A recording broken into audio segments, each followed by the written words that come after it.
The only true test of intelligence is if you get what you want out of life. So, are you intelligent? In this video, Naval Ravikant will share 10 traps to avoid and 8 insights that I wish I knew before making over $5 million, hiring 50 people, and not being that intelligent. The only true test of intelligence is if you get what you want out of life. And that triggers a lot of people. But how else do you know? How else do you know if you're smart? If you're not getting what you want out of life, how smart are you really? Okay, you might have had bad luck once upon a time, but consistently, every time, I doubt it. The only true test of intelligence is if you get what you want out of life. So then how do you get what you want out of life? And there's two parts to that. One is actually testing yourself against the world to see if you get what you want. Well, before Naval shares the second way that for me has been far more important and a big trap that I fell for. The first way to get what you want out of life is to test yourself against the world. But how can you test yourself and get this feedback? Free markets, where in a free market, it's not a mob, it's actually the opposite. The applause comes from the mob, which is a group of people who are thinking the same and trying to coordinate. A free market is where individuals are voting differently and they're voting on a merit basis and they're being punished for bad predictions and they're being rewarded for good predictions. So free markets are also a source of truth seeking in that, for example, if I think Alphabet is a great stock and I buy it, but I turn out to be wrong, then the truth of the market will punish me as the feedback comes in and I will lose my money. Participating in free markets are a test of your intelligence. Like if I really think that I'm that smart and good at making videos, then I could test myself in a somewhat free market of social media on YouTube, which I do. And so if you want this free Google Sheet with over 80 free tools that I use in my business, but also personal life, then you know what to do. But free markets are not the only way to get feedback. There's also a truth of social approval, which is if I want to get along with my group, then I can take feedback from people. Like, did you like that? Did you approve of what I did? If you're really looking for truth, it's the opposite of looking for social approval. And I would say in general, may you avoid seeking feedback from people. Of course, there is nuance, but I made a lot of mistakes. Literally hundreds of thousands of dollars. Because at the root of those decisions, I was optimizing for social approval and status. So like Naval once said, if you want to make the wrong decision, ask everyone. And how I like to say it, the crowd claps, the market slaps. Which brings us to the second way to get what you want out of life. The other is wanting the right things in the first place. You know, I wish I was 20 years old and had wings. It's not going to happen.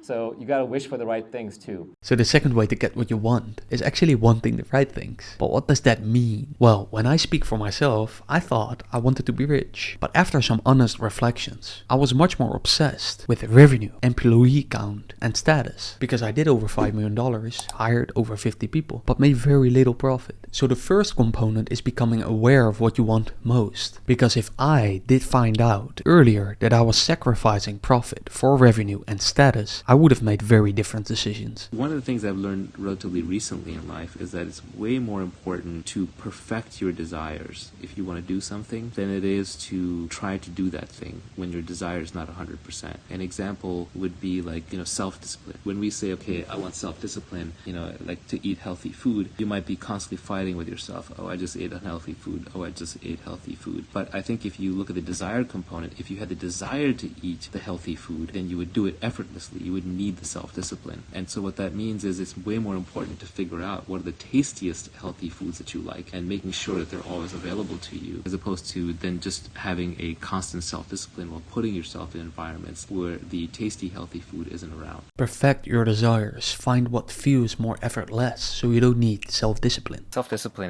it's tough. You won't sustain it. Like, Tiger Woods didn't become a great golfer through self-discipline. To find and choose your greatest desire in an area where you are also naturally talented in because of DNA, that seems to be intelligent if you want to become the best in your field. But what if you simply want to just make a lot of money? 1 million, 5 million, 20 million? What if that is the thing you want most at this moment? Hard work has very little to do with effectiveness. The grocery store owner or the person working at a restaurant might work 60, 80 hours a week, and that might be all Elon Musk is working. But Elon's making a lot more money because of his specific knowledge that cannot be taught, but can be learned on the job if you have a strong enough desire. Hard work is not the primary cause of success. Specific knowledge is much more important. And you learn the most specific knowledge in the area of your greatest desire. By the way, if you care about truth, I share specific knowledge that I find in my business and personal life in my weekly 2-minute email. It's free, but only if you're serious. And you receive it when you download this free Google Sheet with over 80 free tools that I use. Trust me, it's good. Anyways, one caveat here, and it's a big one. Happiness is one thing. What what you already have. So maybe see through the following paradox. How do you start living the life you want when you don't have enough money? There's this other guy on Twitter, Liad Chabot. He had a great tweet where he said, not wanting something is as good as having it. So except for maybe one thing that you're working on at a time, I would suggest that for everything else, you should cultivate not wanting it. Indifference is actually the ultimate superpower. If you want to win a negotiation, you just have to care less than the other person. If you want the upper hand in a relationship, you just have to care less than the other person. Weirdly enough, it even works in business opportunities. The less you kind of genuinely want them, the more they're offered to you, assuming you have a certain level of skill set. I'm not saying be apathetic, but I'm saying that you kind of have to be quantumous. You have to be good with the outcome either way. You still do your best job. You still put in the effort because that's who you are, but you don't get attached to the outcome. This is wisdom that's as old as a hill. This goes back to the Bhagavad Gita. But yeah, I think detachment is good because detachment is necessary for peace and peace is necessary for happiness. So even though we're taught and educated by society to be passionate and not detached, I think it's okay to be passionate about one thing at a time, but you can't be passionate about too many things, especially things you can't control. If you're passionate about things outside of your control, like politics, you're going to be miserable. Peace isn't found in having more, it's found in needing less. But I hear you, or better said, I hear your mind. And I could imagine it is thinking, but Jordan, I care more about money than peace at this point in my life. Well then, listen closely. If you want to make the maximum amount of money possible, if you just want to get rich over your life, and you want to do it in a deterministic, predictable way, what you would do is you would basically stay on the bleeding edge of trends, and you would study technology and yes, design and art and things that you think, and you would become really good at something. You would basically be waiting for your moment until something emerged in the world where they needed that skill set and you're uniquely qualified. You would build your brand in the meantime on Twitter, on YouTube, by giving away free work so people have heard of you. You would make a name for yourself and you would take some risks in the process. And then when it was time to move in on that opportunity, you would do so with leverage, the maximum leverage possible. And the maximum leverage would mean that you would have people working for you. It would mean you would have a fund or you would have capital. It would mean that you would be writing a book. It would mean that you would be writing code and that you would be building a media presence. Alright, a big thing that I hear Naval speaking about very often is this specific knowledge. But what does he mean with that and how do you find yours? That's really what it boils down to, is curiosity and sort of commitment to learning the correct answer. And I think if you have that, then you can fulfill almost any desire. All the tools are there. As I've quipped before on Twitter, like the means of learning are abundance. It's a desire to learn that's scarce. And that's true even within me. Most of the time I'm exhausted. I don't want to learn. I just want to relax or do the things that I'm already good at. But at the same time, if I look back on my life, almost everything great that I managed to pull off is great by my own definition, not by the world's definition. And it's come from following my own natural intellectual obsessions. The more curious you are and follow that curiosity, the more specific knowledge you learn. Which reminded me of Naval's recent tweet where he wrote, "No entrepreneur is worried about an AI taking their job." And as an entrepreneur myself, I very much agree. But I don't fully agree with the following. Now, of course, the right kinds of knowledge, what I call specific knowledge in my tweet star, is very important. Knowledge on the edge of what humanity knows and wants. And if you work hard enough at it, or if you're obsessed with it, you figure it out.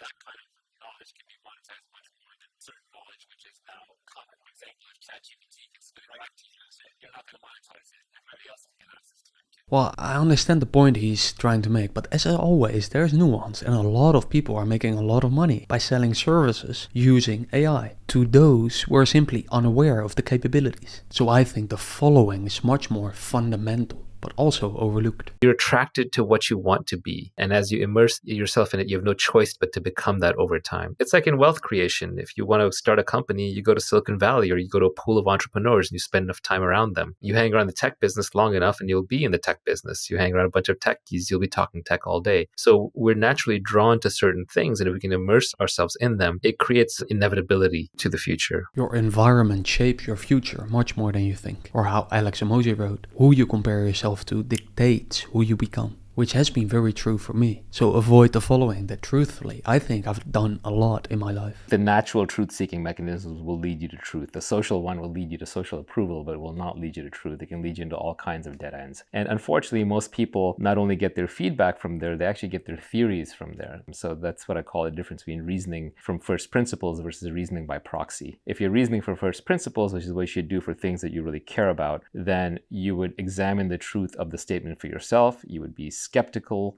you would test it, and then if it turns out to be true, you would know that because you get feedback from the right places. So avoid the trap of getting not only feedback but also your theories from people, and I would add to that, who don't care about truth. Again, not only getting your feedback but also your theories from people who don't care about truth. Like Cristiano Ronaldo telling you to be disciplined and work hard because he believes that that is good advice for everyone. While the truth is that in order to reach his level, you need a lot of talent. And some luck too, like not getting injured. But why should you avoid getting feedback and your theories from groups of people if you, for example, want to be rich? I'm deeply suspicious of groups of people coming to the truth in anything, because it's not to say groups are bad. Humans are cooperators by nature. We need groups to get things done. But groups need consensus. A group that does not have consensus will fall apart. So a group will not admit its mistakes. It will not admit that it was wrong. It will not pivot. It's not a truth-seeking entity. Groups need consensus, or else they fall apart and they're no longer a group. It reminds me of this quote from Naval: when everyone is sick, we no longer consider it a disease. A simple example is a group of friends where one person wants to go to a cinema, the other wants to play padel, the third wants to hang out at their place, and the fourth wants to go skydiving. If they don't find consensus, at least in that moment, the group falls apart. So I think a big realization here that at least I had for myself is that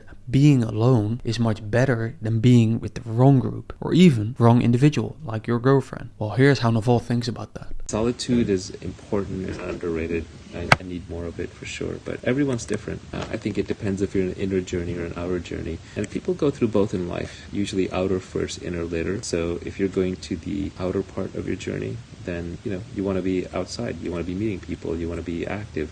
If you're in the inner part of your journey, you need solitude. One thing that I've never found useful is, meditation and yoga get converted into these multiplayer games where it's then like you're doing it with other people, and it's kind of a socialization and connection thing, which is fine, that has merit, but I prefer the single player game. So play the social and status game if you want or need to in order to fulfill your desires, but avoid the following trap. What is the end goal for me? There is no end goal. The meaning of life question is kind of a nonsense question. Any end goal will just lead to kind of another goal, lead to another goal. We just play games in life, right? You grow up, you're playing the school game, you're playing the social game, then you're playing the money game, then you're playing the status game. And these games just sort of have longer and longer and longer lived horizons. But at some point, at least I believe that these are all just games. And so, but they're games where the outcome really stops mattering once you kind of see through a game. It's like, I don't know how many of you have been hardcore video gamers, but you play a lot of games, and then after a while you pick up the 50th game or the 100th game, and